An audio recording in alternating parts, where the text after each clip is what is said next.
Esperemos no se vuelva a caer. ¿Se ve? Chévere. Ok. Entonces, vamos a cerrar aquí un momentico. Entonces, les decía, la definición de subconjunto propio.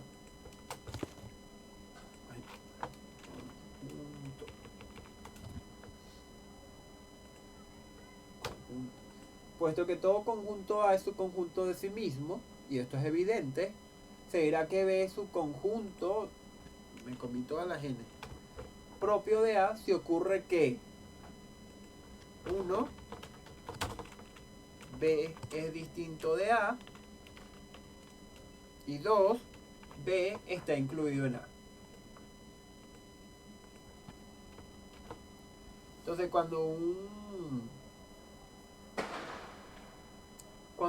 conjunto es subconjunto de otro, pero no es el mismo, decimos de él que es subconjunto propio, ¿sí?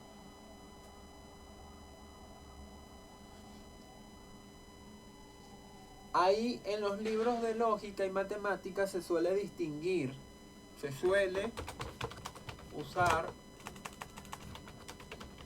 la siguiente notación para la relación de subconjunto propio, la que veníamos usando nosotros,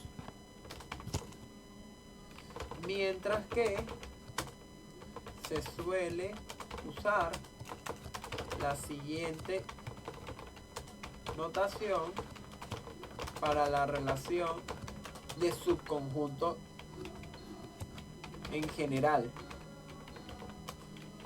la que tome el caso de que todo conjunto es subconjunto de sí mismo. Se suele usar esta, que es el símbolo de la herradura con un igual abajo, con una línea abajo. Nosotros por el momento, de no ser necesario, no vamos a distinguir entre una notación y otra. Simplemente lo aclararemos. Este subconjunto es propio, este no es propio. Entonces, hasta aquí vamos bien.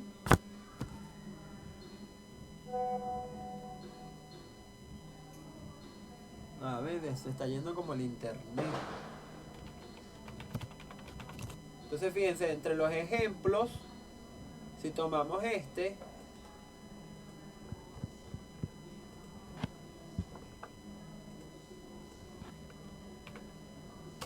B es subconjunto propio de A. ¿Por qué B es subconjunto propio de A? Porque B es subconjunto de A, pero es distinto de A. Y en este conjunto, en este ejemplo,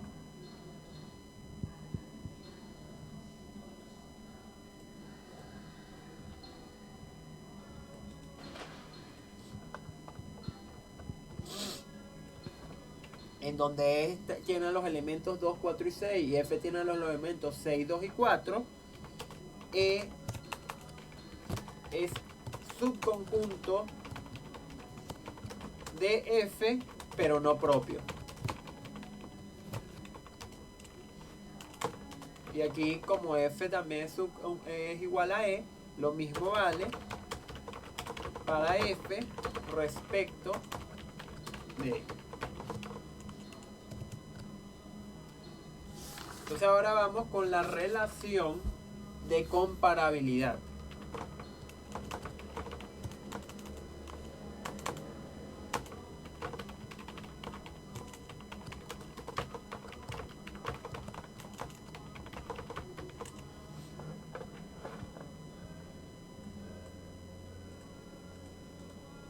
Entonces decimos que dos conjuntos son comparables cuando uno está incluido en el otro o ese segundo está incluido en el primero, una de las dos.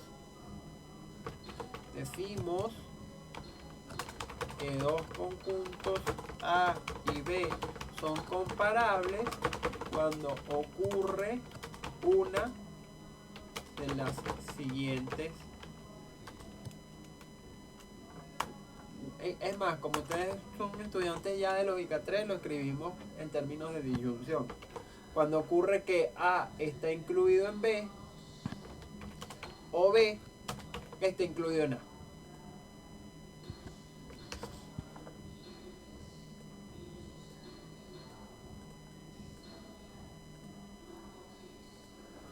Ejemplo. Sea A el conjunto de los números pares y B el conjunto de los números naturales. A y B son comparables. ¿Por qué son comparables? Porque A está incluido en B.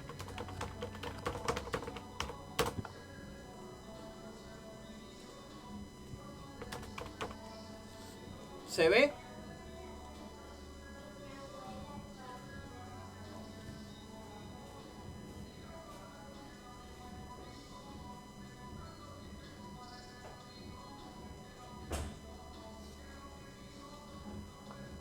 Vamos con otro ejemplo. Sea A el conjunto que tiene los elementos A minúscula y B minúscula.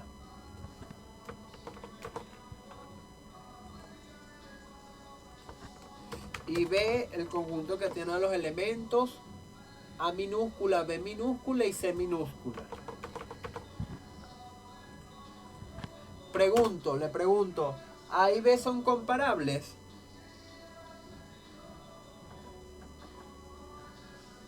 Sí, ¿verdad? ¿Por qué?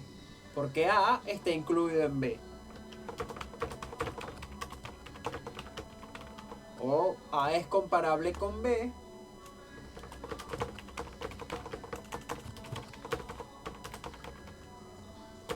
A es su conjunto de B.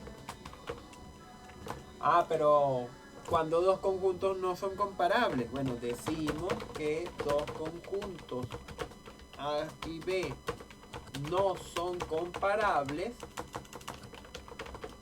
cuando ocurre la negación de lo anterior. Pero la negación de esto, ustedes saben por De Morgan, que la negación de esto es que A no esté incluida en B y B no esté incluido en A. Entonces vamos a hacer aquí unos ejemplos.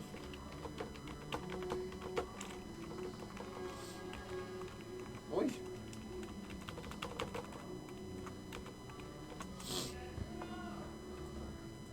Entonces, sea A el conjunto de los números pares y B el conjunto de los números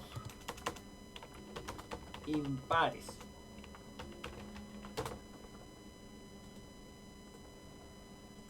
Pregunto, ¿A y B son comparables?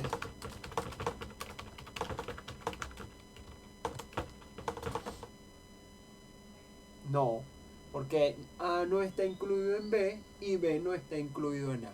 Ningún elemento de los pares está en el conjunto de los impares y ningún elemento de los impares está en el conjunto de los pares. No. A y B no son comparables, puesto que A no está incluido en B y B no está incluido en A.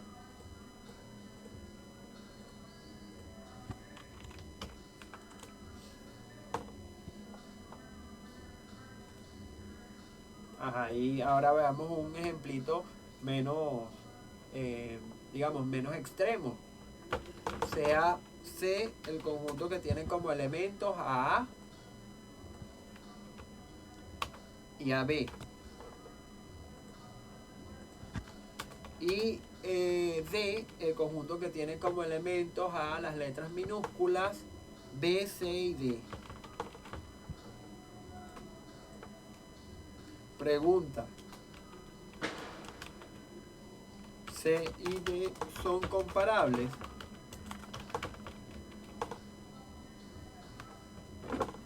No, ¿verdad? ¿Por qué no? No son comparables. C y D no son comparables. Pues C no está incluido en D. Y la razón es obvia. A pertenece a C pero no a D.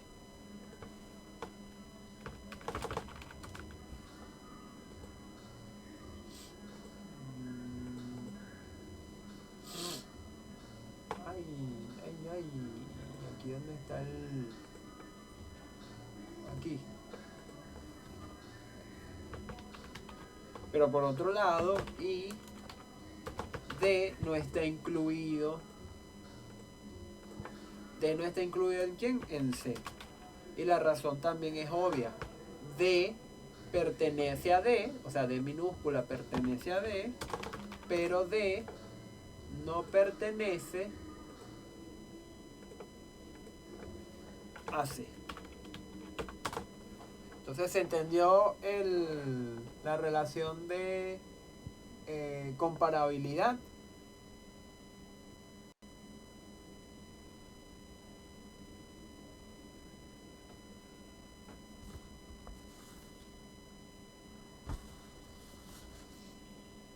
Ok, ahora viene una sección llamada teorema y demostración, pero esta sección la vamos a dejar para cuando comentemos el segundo capítulo, ¿sí? Que es relaciones, operaciones entre conjuntos. Ahorita vamos a definir la noción de conjuntos de conjuntos.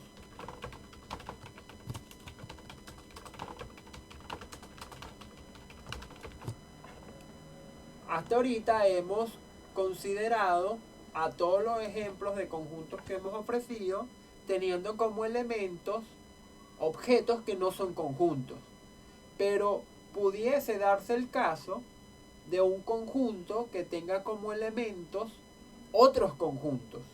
E incluso en la teoría de conjuntos, ya en niveles superiores, los elementos de los conjuntos son siempre conjuntos. Entonces, vamos a colocar la idea de Lipschutz y vamos a dar ejemplos. Ocurre a veces que los elementos de un conjunto son a su vez conjuntos. Por ejemplo, y fíjense qué interesante, todos los subconjuntos de A. Si usted considera un conjunto formado por todos los subconjuntos de A,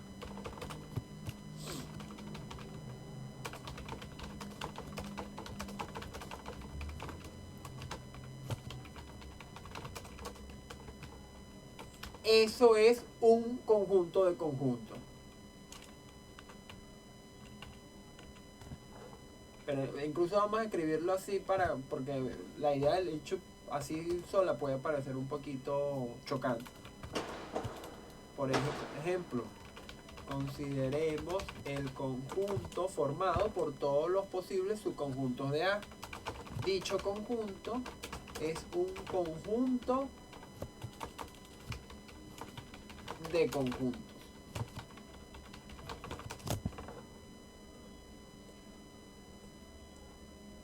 Vamos a quitar esto acá. Ajá. También se le suele llamar familia de conjuntos o, en menor medida, y con esto tendremos cuidado, clase de conjuntos.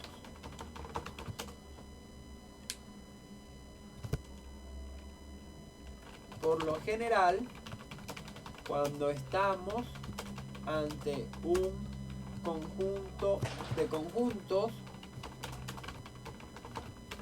o una familia de conjuntos, los denotamos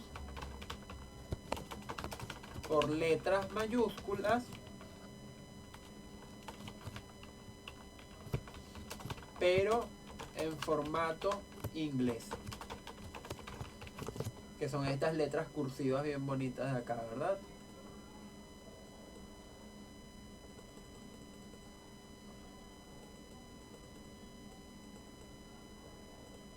Bueno, vamos a ponerlas más bonitas. Vamos a ver si la encontramos.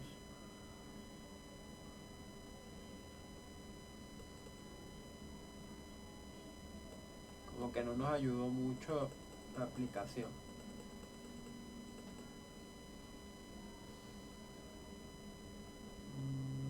Pero bueno, no importa, vamos a usar estas de aquí. Así, A, C, D.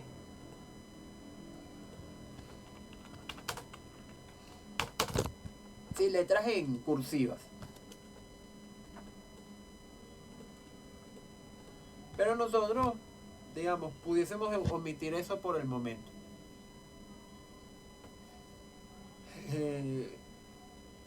Vamos a ver algunos ejemplos.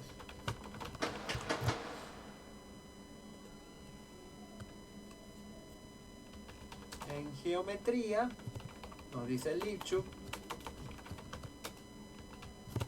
es común hablar de familias de rectas, y recuérdense que las rectas son conjuntos de números, entonces las familias de rectas son conjuntos de conjuntos, o familias de curvas, y las curvas son conjuntos de puntos, y entonces las familias de curvas son conjuntos de conjuntos.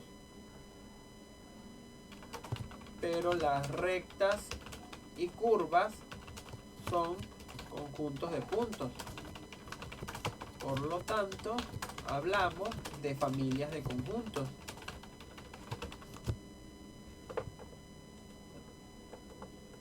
Y aquí tenemos otro ejemplo. El conjunto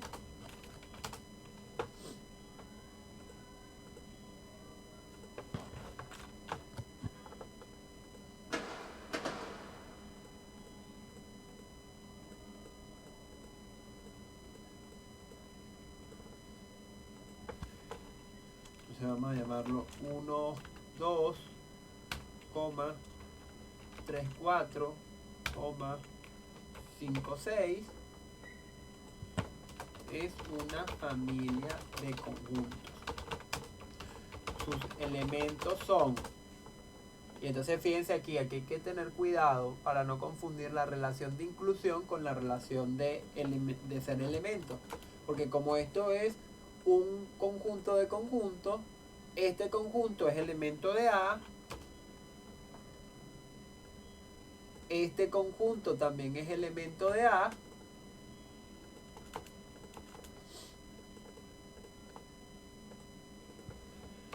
y este conjunto también es elemento de A.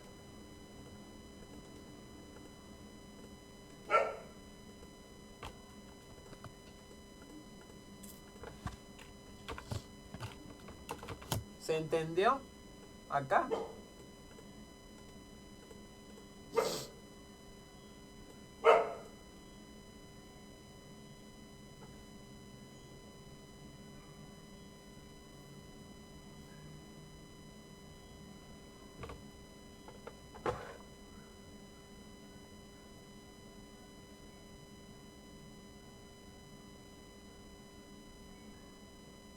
Ok, chévere. Fíjense que además dice Lipschutz, ¿no? Porque Lipschutz da el siguiente ejemplo también. Sea B o D, vamos a llamarlo D, el siguiente conjunto. El anterior, pero con un elemento que no es un conjunto. Y vamos a poner R. Fíjense, a diferencia de A, D tiene 4 elementos. Todos estos y R. ¿Sí?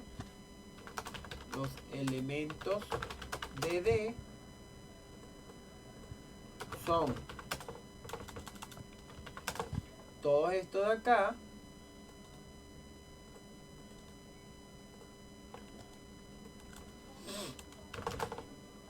vamos a poner aquí D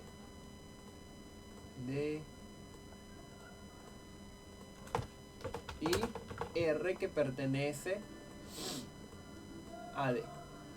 ¿Sí? Entonces dice Lipschutz en el siguiente comentario. En teoría es posible que un conjunto tenga entre sus elementos algunos que sean a su vez conjuntos y otros que no lo sean. Pero en las aplicaciones de la teoría de conjuntos este caso se presenta rara vez. Un conjunto como el que tendríamos acá no sería una familia de conjuntos porque tendría un elemento que no es un conjunto. Entonces las familias de conjuntos no tienen elementos que no son conjuntos.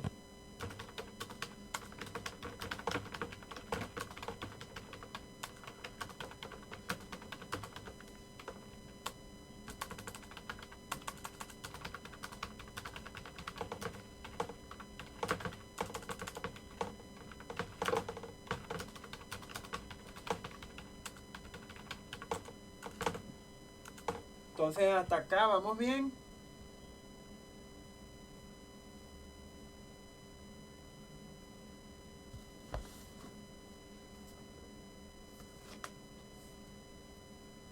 Chévere, entonces vamos a hacer dos definiciones más. Y bueno, no. Ajá, Gabriela, me dicen que podría repetir. ¿Qué quieres que repita, Gabriela? La definición de conjunto de conjuntos. Ok, fíjate, un conjunto de conjuntos es un conjunto cuyos elementos son conjuntos. Como por ejemplo, estos dos casos. En geometría que se habla de familias de rectas o familias de curvas, donde las rectas y curvas son conjuntos de puntos. Entonces las familias de rectas es un conjunto de conjuntos o una familia de conjuntos. Este ejercicio que construimos aquí es una familia de conjuntos porque sus tres elementos son conjuntos.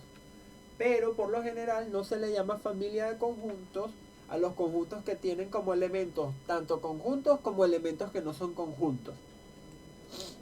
Entonces, D no es un conjunto, obviamente, pero no es una familia de conjuntos, pues tiene un elemento R que no es un conjunto. Los alemanes tienen una palabra para los elementos que no son conjuntos, se llaman urelementos.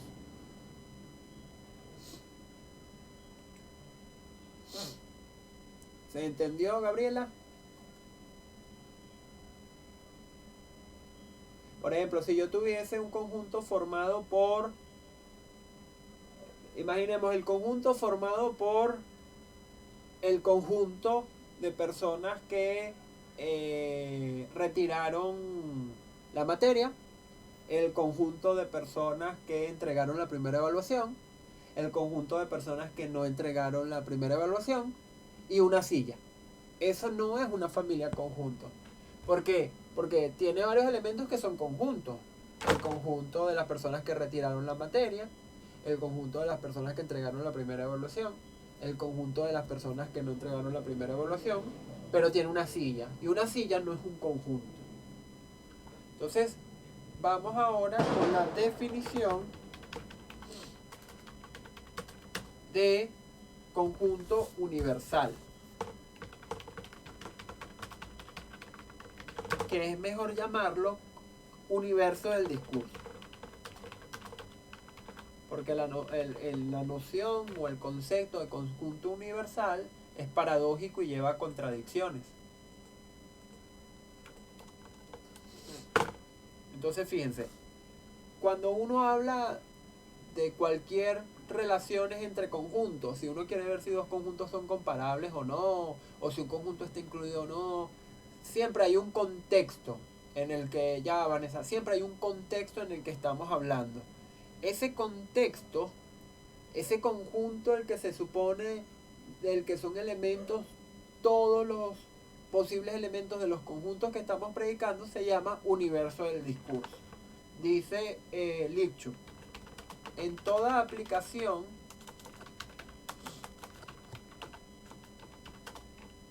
de la teoría de conjuntos, todos los conjuntos que se consideran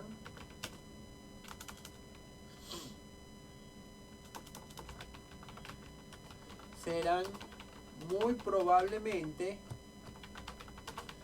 subconjuntos de un conjunto dado. Por ejemplo, si yo quiero ver las relaciones entre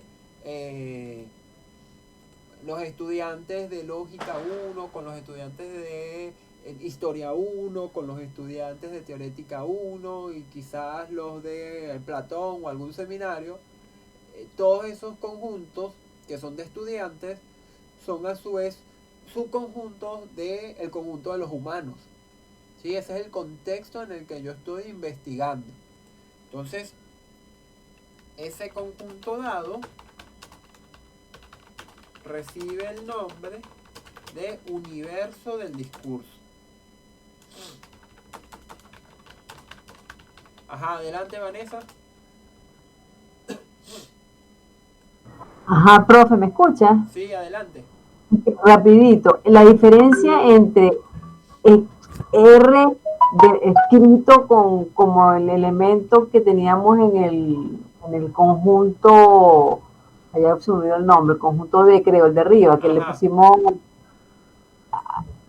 y escrito, si yo pusiera R entre llaves y lo convirtiera en un conjunto, la diferencia es solamente la notación o hay una. No es una diferencia real porque una cosa es el elemento R y otra cosa es el conjunto que tiene como elemento a R. Ok. Son diferentes. Una cosa es Vanessa y otra Ajá. cosa es el conjunto que tiene como elemento a Vanessa. Su Ok. naturaleza es distinta. Vanessa es O- de carne, de hueso, es estudiante y el ajá. conjunto que tiene como elemento a Vanessa es abstracto. Ok, perfecto. Entonces, Chévere. hay que tener cuidado y después vamos a hacer mucho ejercicio de esto, de no confundir un elemento con un conjunto que tiene a dicho elemento como elemento. No, ok. Perfecto. Perfecto. Entonces, Chévere. fíjense acá con la idea del conjunto universal. Entonces, por ejemplo, cuando hablamos de geometría, la geometría analítica en el plano, el conjunto universal o el universo del discurso es el conjunto de todos los puntos del plano. O cuando hablamos de relaciones entre personas o profesiones, el conjunto dado, el contexto, el universo del discurso es el conjunto de los humanos. Entonces hay que tener claro siempre que cuando definimos un conjunto, sus elementos a su vez son elementos de un conjunto mayor del cual ese conjunto que estamos definiendo está incluido. Como cuando hicimos en la clase del martes la explicitación de que X pertenecía a los naturales. Entonces, o aquí, cuando dijimos que X es par. Bueno, cuál es el universo del discurso acá en este ejercicio? El universo del discurso en este ejercicio son los números naturales. Y en esta de acá, por lo menos, será las letras del abecedario. Entonces vamos con la noción de conjunto potencia y dejamos la clase hasta acá.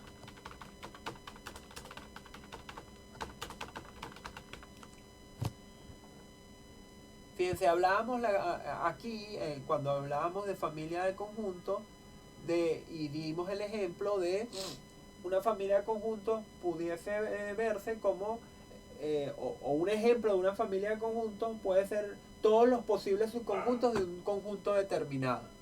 A eso se le llama conjunto potencia. El conjunto potencia es el conjunto potencia de A es el conjunto de todos los posibles subconjuntos de A. Entonces vamos a hacer algunos ejemplos y luego vemos el fundamento de esto, ¿no? Ejemplo. Sea el conjunto que tiene A1 y 2. Desde que empezamos la clase hasta ahorita tenemos información para saber cuáles son los posibles subconjuntos de A. El conjunto potencia de A, al que denotamos P de A o partes de A, también se le conoce como partes de A, es el siguiente. Entonces, partes de A es una familia de conjuntos. ¿Quiénes tiene como elementos? Bueno, fíjense. ¿Cuáles son los posibles subconjuntos de A? Bueno, un posible subconjunto de A es el conjunto que tiene al 1, ¿verdad? Porque el conjunto que tiene al 1 es subconjunto de A. Porque el 1 pertenece a ese conjunto y pertenece a A. Otro posible subconjunto de A es el conjunto que tiene al 2.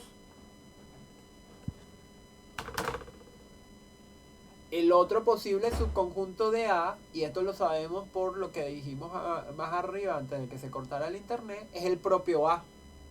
A es subconjunto de sí mismo.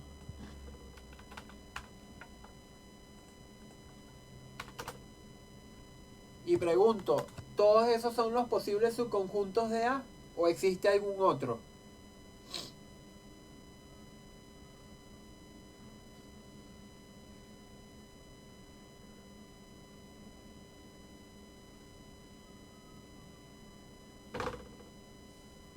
A ver.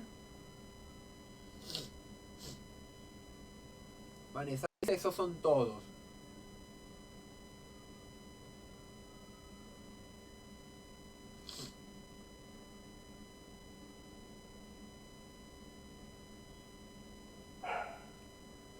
¿Quién más dice que esos son todos? Ah, y el vacío. ¿Por qué? Porque el vacío es subconjunto de todo conjunto. Entonces necesariamente el vacío tiene que ir.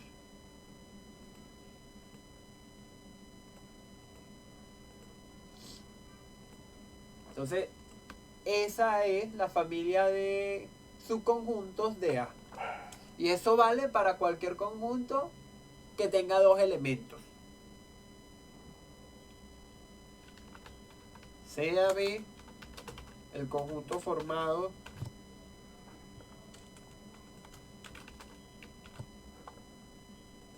por A minúscula y C minúscula.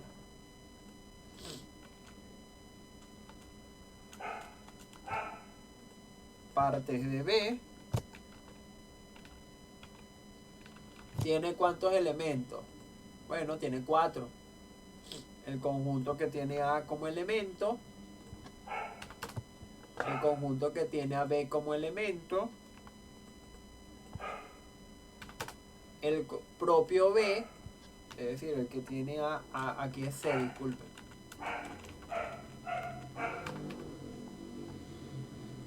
Y el vacío.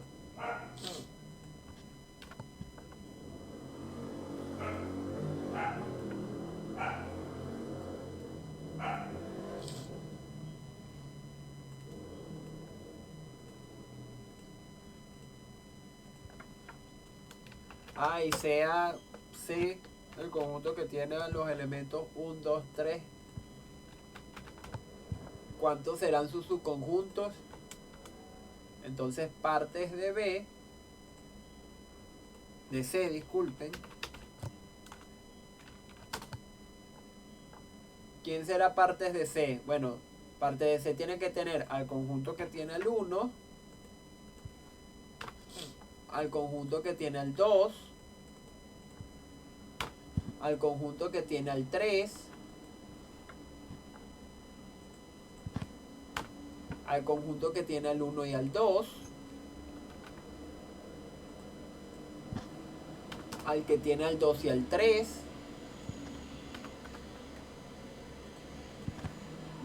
también al que tiene al 1 y al 3,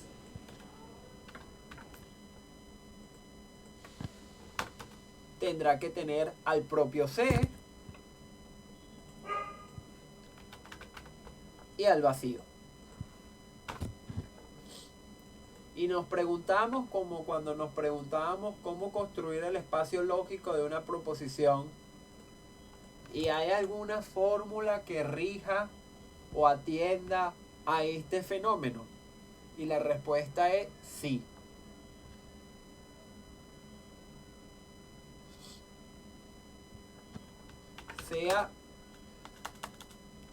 Primero necesitamos una definición previa. Y esa definición previa se llama cardinal. de un conjunto. E intuitivamente lo podemos entender como el número de elementos que tiene un conjunto.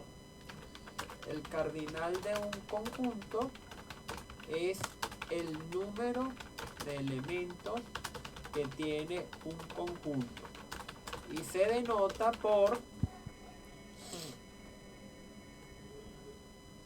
por dos barritas así.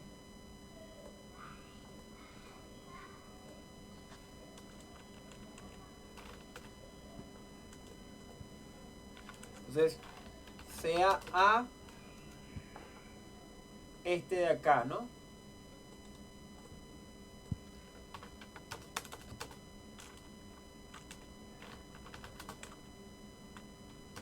El cardinal de A, esto es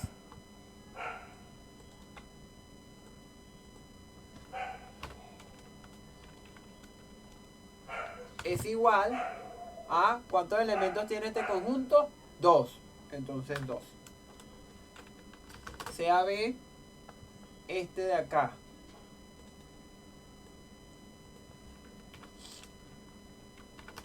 El cardinal de B se lo podemos poner de una vez. El cardinal de B también va a ser 2 porque tiene 2 elementos.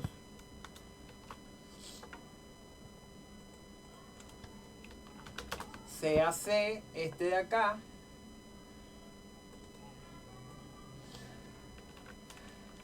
Entonces el cardinal de C es 3 porque tiene 3 elementos.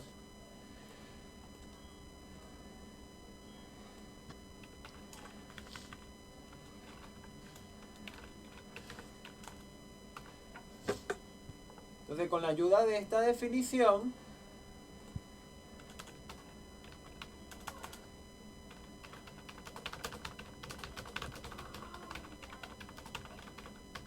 podemos dar una fórmula que permita calcular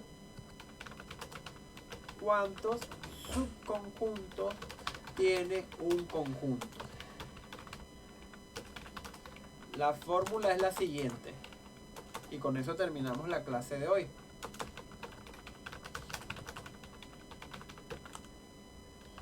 Sea un conjunto partes de A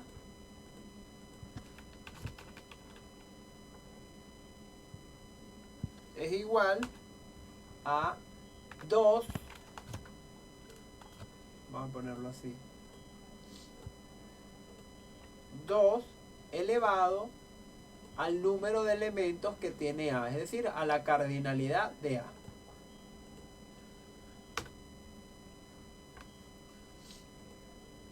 Pero esta tiene que ser mayúscula. Entonces si la cardinalidad es A es 2, 2 a la 2 es igual a 4. Si la cardinalidad de A es 3, entonces, o el tamaño de A es 3, entonces 2 a la 3 igual a 8.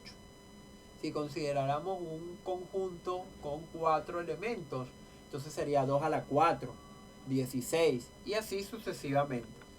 ¿Se entendió?